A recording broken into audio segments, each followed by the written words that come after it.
everyone. Welcome to Education Beyond the Classroom, where you will be empowered, engaged, and educated. We have a wonderful guest here today, Miss Janette Jordee, and I'd like to introduce you to her. She's from Global Inspiration. Thank you very much, Alyson. Before we proceed to the main interview, I would like to express my gratitude for inviting me to your show, a wonderful show, Education Beyond the Classroom. Well, thank you, Janette, for being here. So we appreciate your time. And you know what, viewers, we appreciate your time as well. So, Janette, what I'd like you to do is share a little bit about your life in the Philippines and then your journey to America. I am the oldest daughter. I have one brother and one sister, but my mom adopted one nephew and one niece. My mother was a master teacher, and my father was a banker. Maybe you're thinking, oh, your mother is a master teacher and your father is a banker. Maybe you are not really that poor. We are. Because when I was in high school, going to college, my father actually abandoned the family. So it's just my mother with 5 kids and a master teacher, and 80% of her salary goes to the mortgage of the house. So there are times that we need to skip meals and just go to bed because we have nothing to eat. But my mother is so understanding, so hard worker, so determined to have us finish college. So after graduation in high school, I went to college as a scholar, and then I took my law degree and also my MBA. I worked with the Supreme Court of the Philippines and also teach college. But the adventurous Janette and the curious Janette was thinking, because I work for Supreme Court, like, what's the life behind or outside of the government service? So it brought me to an investment and finance industry, and that's where I met my first husband, an American. Nice. And that is the reason why I moved from the Philippines to America. And I give myself a pat on the shoulder for my families and family support and my friends who are always there regardless of what happened in life, regardless of how poor we were before. You know, and thank you so much for sharing that. And it kind of makes us reevaluate that, you know what, here in America, we are very, very fortunate and blessed. And regardless, you know what, Janette you had a challenging upbringing. Correct. But you persisted and you kept going. So you got married, you came over here with your husband. Yes. In 2001. Tell us about, I know I had said before, some of the challenges, but you flipped it around with something that was great. Tell us about those challenges. So this is a positive challenges. These are positive challenges. They are not negative ones. I would say coming from a tropical country, enjoying the humidity in the weather, 70 to 90 degrees Fahrenheit every day, to a very cold Iowa and Wisconsin with below zero during wintertime. That was my great, I would not say positive, negative challenge. It took me until now, 21 years ago, until now, I am still, like dreading. Trying to acclimate to our weather, right? Dreading the winter. And I also would like to share with the viewers regarding the food. I love to eat rice 3 times a day. Yes. I'm not a potato or a bread person, but I love to eat rice, and I love my vegetables with a lot of soup. Oh. So I have to look for Asian stores to get the food that I want, and I am also a seafood person. So weather, food, and clothing. When I came back, I saw a lot of people in the mall wearing shorts and tank top. I was like, what are they doing? We cannot do that in the Philippines. But after 21 years, here I am going shopping in shorts and wearing tank tops. Because Philippines is a conservative country. Okay. So there's a difference on the way we dress ourselves, but not anymore. No changes. So time. In America, when you say 10 o'clock, 9:45, your guest is already there. 9:50 or 9:55, your guest is already there. In the Philippines, your guest will be there 10:30 or 11 o'clock.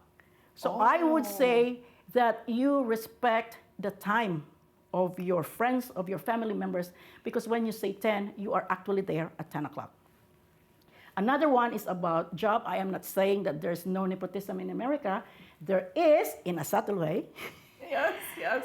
So when they don't care if you graduated with College of Law, if you graduated MBA. So when my previous employer offered all employee 100% if you go back to school. So I went back to school. I now have 4 designations after my name. I get my CSRP, or this Certified Subrogation Recovery Professional. And I was the only one in Wisconsin who passed it before during my time. Oh, wow. It was a big whoa. Because I have to Congratulations. Yes, I have to awesome. I have to read the question twice or 3 times because English is not my primary language. So I got now a CSRP, associate in claims, I have associate in customer service, and associate in insurance service. Oh, and the last thing is language. Yes. I learned how to speak English when I was 3 years old, because when you were a baby, people ask you in English, what's your name? How old are you? Where's your mom or dad? So I know how to speak English. But there are terminologies that I am not familiar with. So when I was teaching college here in America, I told my students, submit your project 2 weeks from today. And my students were like, you mean turn them in? So turning in and submit are the same. I was also in trouble when I was still in Iowa. Okay. Because my office mate said, oh, I like your top, Janette. Looks good on you. I love your top.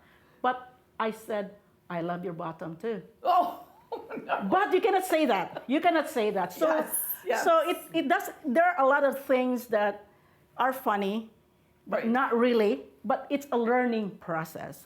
So those are the things that I transitioned with wonderfully. You did. And I like how she said, you turned the challenges into positive as you transition to America. And I love learning about the Philippines. And I didn't know that over there, like they're asking you at 3 years old in English your name. So different cultures. So we're going to lead into something a little bit different with your global inspiration. She started this wonderful nonprofit organization, and here she has all these degrees in America. What sparked you to say, hey, you know what, let's add this, and I'm going to do a nonprofit organization? That is a very interesting question, Alyson, because when I moved to America, it was my dream of mine to have a foundation, to have a nonprofit organization. Because when I was still a kid, I know I helped a lot of people, and the only challenge was because we were poor, I could not go to a lot of volunteering events because I don't have fare. In college, I used to help a lot of kids, catechism. They don't have slippers, they don't have clothes, but they are there to listen to us. So deep in me, it's there. It gives me joy to do volunteering. But I had 3 kids when I was in Iowa. So it was put in the back burner. Again, in 2007, when I moved to Wisconsin, that is the time when I spread my wings. That is when I gave myself, I have the skills, I have the passion, I don't have the skills. So I joined nonprofit organizations, a lot of volunteering gigs. I am a member of Zonta International. I am a member of domestic abuse. I am a volunteer of domestic abuse intervention services, American Red Cross, Kiwanis, and a lot of other nonprofit organizations. And it molded me to be a stronger leader. Because before, if I heard people comments, I am affected, but now I don't care. I want to serve a lot of people. I want to serve a lot of people. So fast forward in 2019, I received the Hall of Fame award. I was the only recipient in the whole Wisconsin. And this was not in Midwest. This is the whole America. And I received an Excellence in Community Service National. And again, my dream of having my own foundation, having my own nonprofit organization crossed my mind. But I had a stroke in 2019. So again, move in the back corner, in the back burner. 2020, COVID was upon us. Yes. Pandemic is upon us. And, you know, people are advised to work from home. People talk negative on TV. You turn on the radio, it's all negative. You talk to your husband, to your wife, they're all negative. You talk to your family members, they're all negative. And I told my husband, I want people to know that life is not really that negative. We have to be thankful that that we are alive.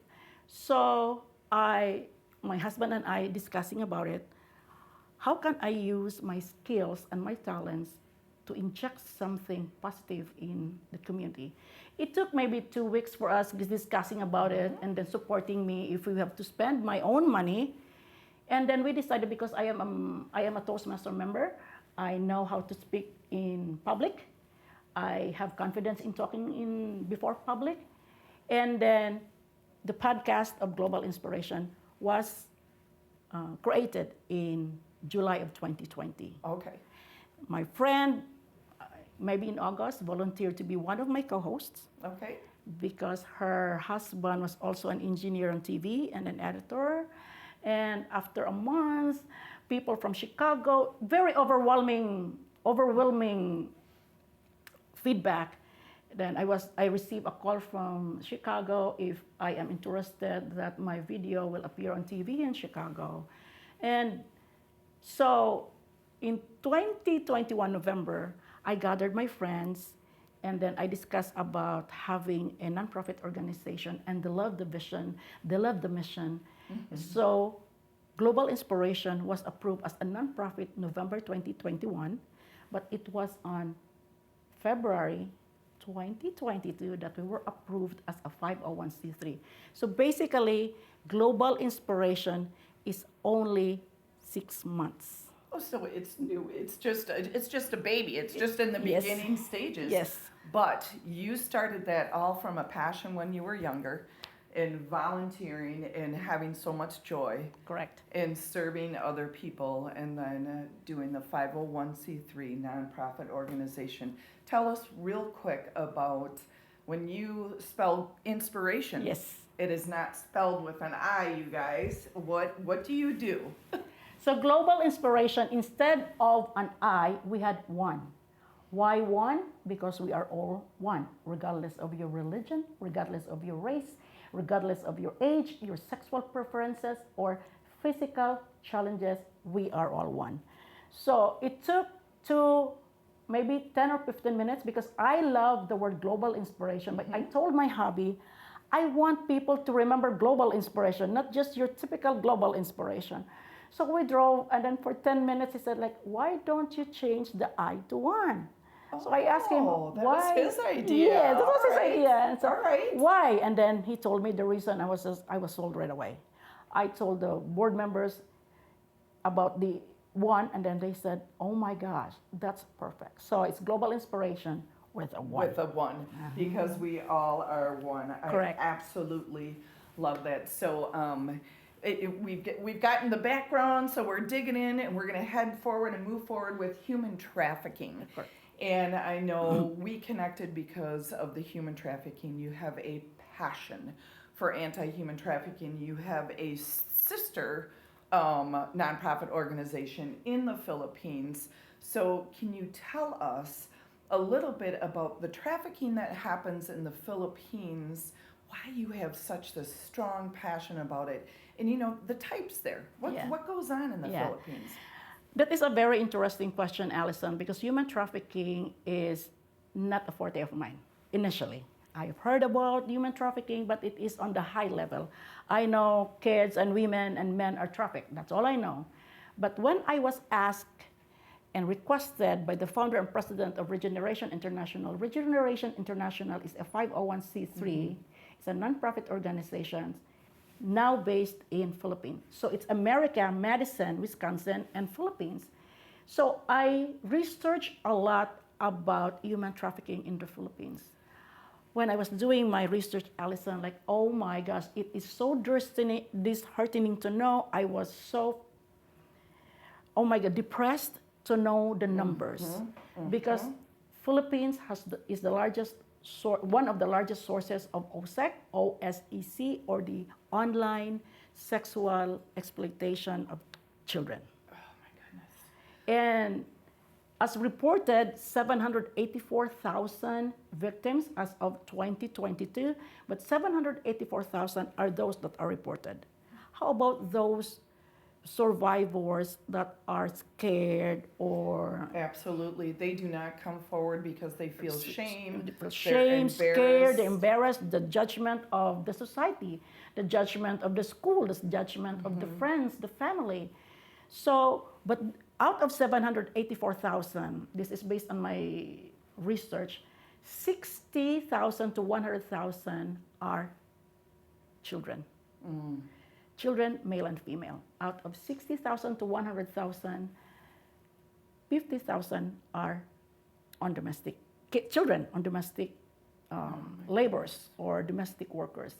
And out of 50,000, 5,000 are below 15 years old.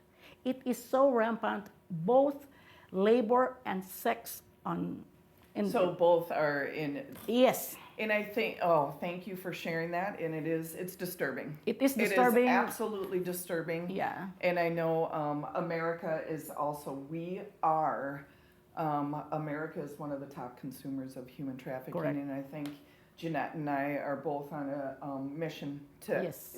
We're going to, not necessarily, it's really hard to end it, but raise that awareness and Correct. make sure more and more people understand what's going on. So I know you had said, a lot of kids are under 15 that are forced into the forced labor situation. Correct. So talking about that, you had interviewed a survivor. Janette interviewed a survivor of human trafficking. Her name is Ruby. So Janette's going to share that story right now about Ruby. I had interviewed Ruby, and Ruby is a survivor of online sexual gig, or if you call it a gig. She was interviewed all over the world. She is not only known in the Philippines, but every time TV and newspaper would interview her, we have to cover her face to protect her identity. Yes, yep. So, the story of Ruby was, she's very strong. She was only 15 years old. She graduated high school, and she was looking for a job. She was looking for a job to help her family and to support her to go college. And social media, Facebook, there was this woman and who introduced herself. They are friends on Facebook, and then they were talking. And Ruby got comfortable talking to this woman. This woman offered a job to Ruby. Flexible hours, free food. And Ruby was just like, whoa, a computer shop. Flexible time and everything, but Ruby doesn't have any money for fare. Right. And this woman sent Ruby money. So from Visayas, Ruby traveled by bus to go to Pampanga. Okay. So she was expecting a computer shop. But when she gets there to a tour to the house, a big house, she saw women, young women, half naked. And then she said, this is not the job I want to be in. And then if you don't want, you can still go back to where you came from. You can go back to your province, but you have to pay us back for the fare and the food that we sent you. And Ruby doesn't have any money. Nope. So she was forced to stay in that house, confiscated her cell phone, and all communication outside of that house will be through this syndicate, the organized crime. So I am not sure how graphic you want me to be. And you know what? This is a warning that I'm going to put out at this point, you guys. And I know I've done it in my previous episodes. She is going to get graphic because if you aren't going to learn it here, I don't know where you're going to learn this about human trafficking. So you need to know details because, I don't want to say scared, but aware. You have got to have that arsenal of awareness and understand what's going on. So she's going to get a little graphic with this. So when I interviewed Ruby she's a victim when she was 15 years old. She's now 25 years old, and she planned to take law and be an advocate of anti-human trafficking. So going back to Ruby's experience, she had clients all over the world. And she was surprised that there are also Filipinos who wants to pay her to remove her clothes, show her breast, show her vagina. And there are, so when I ask Ruby, what are the clients ask you to do? So her reply was, I have done a lot of acts of lasciviousness, whatever you imagine it to be. So it means they are requested to put something in their private parts, and it depends on what the client would pay. The smaller you put in your vagina, the smaller the fee, but the bigger you put something in your vagina, the higher the fee. So it's, you know, I was teary-eyed. Thank you to Ruby for Yes, sharing that I was story. teary-eyed interviewing her. Oh, yeah. Because you cannot help listening to her story. And thanks for sharing that. And we're very thankful for people like Ruby, who she comes forward as a survivor and a victim. Yes. And you guys, in a different episode, I will be sharing the plethora of nonprofit organizations that are out there that I'm sure Ruby went to. I don't know which organization, but she was taken care of. And I know the Philippines and the United States, even though we're the highest consumers, we are the ones that we will take care of our victims and our survivors, but we have to stop before they even get to that stage. Yes. So on that point, can you tell us about what we should do if we see someone who we think, we're suspicious, or there might be a human trafficking incident occurring? Because I'm sure Ruby, she got out of there, she was understanding she's not in this right, this is not how a person should live. That is not how a person should live. So what should we do, our viewers, do to make sure that we take care of someone, or we're aware of it? Before I will proceed to answer your question, I want the viewers to know that Ruby was saved by International Justice Mission and the raid by the police department. And she was suffering on how to get rid of that feelings inside, the trauma. Yes. But she testified in court, and she's a very brave woman, very articulate. So in answering your questions, I do not blame the survivors or the victims to be coming out because they are embarrassed. They are scared of their life, of their own life, the life of their family. So I highly recommend, if you suspect your classmates, your friends, or your family members to be a victim of human trafficking, and when we say human trafficking, there should be force, there should be fraud or coercion. If any of the three exist, you can call the human trafficking hotline number, which is 1-888-373-7888. And because of technology, the advancement of technology, you can now also text, correct? Yes.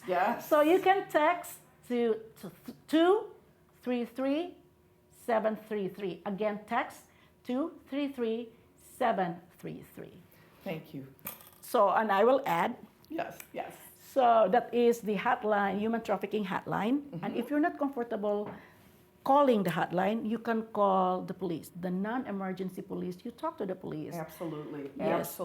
And if you're not comfortable talking to the police or calling the hotline, the human trafficking hotline, you can talk to your teachers, talk to your friends, talk to your family members, talk to a human trafficking advocate. Call Alyson or me. And we were talking about this before, and I said, because I had an incident where some kids actually did call me, because one of the biggest signs, you guys, and I know I went over this in one of the episodes, is if a person doesn't make eye contact, and they're just like this, and they are making eye contact, they are not communicating, they're not talking on their own accord, that's going to be a suspicious human trafficking incident. Yes. So, you know what? The power of one is better than none. So if you see something, please, you guys, say something, and we're hoping that we're giving you enough information so you can reach out, and we'll also share some information up above so you can actually reach out to us if you have questions beyond this. So Janette, I appreciate you so much today, your time, and I'm going to give a shout out to our wonderful recorders right now. A couple of them are doing their homework. Thank God Jetta and Oliver are doing their homework right now. And then Tim, Janette's husband, is recording right now. So we appreciate you guys taking the time to help us out. But before we close out, Janette is going to share 3 takeaways. Oh, 3. 3 takeaways for our viewers that, you know what, something that sticks out, you say, hey, you got to remember this. So Yeah. go ahead, hon. So I have mentioned this before, that no judgment, because you do not know what others are going through. But as I have said before, we are all one, regardless of Excellent. race, regardless of age, regardless of religion, no judgment. Just, we are all one. Always think we are all one, whether you're men, women, or children, we're all one. Second is, be kind. People are thinking, oh, I can be kind, but I don't have money. No, it's not about money. It is about time. Time is immeasurable. If someone needs your assistance, needs your help, gladly do it. It has nothing to do with money. And the third is, regardless of who you are, regardless of whether you finish high school, elementary, college, whether you have money or not, be heard. You don't have to express yourself verbally. You can express yourself through writing, through emotions, but bear in mind that as a human being, you need to be seen, you need to be heard, and be an inspiration to the world. Oh, thank you, Janette. That was a wonderful ending, and I'm going to close out with this real quick. Make sure, you know what, you guys go ahead and subscribe, and we're going to be sharing this on Global Inspiration, YouTube, Education Beyond the Classroom YouTube, and then Education Beyond the Classroom podcast. So make sure you guys take care of yourselves. Take care of yourselves, and also keep on learning until we see you again. Thank you, Janette, and we'll take care of yourselves.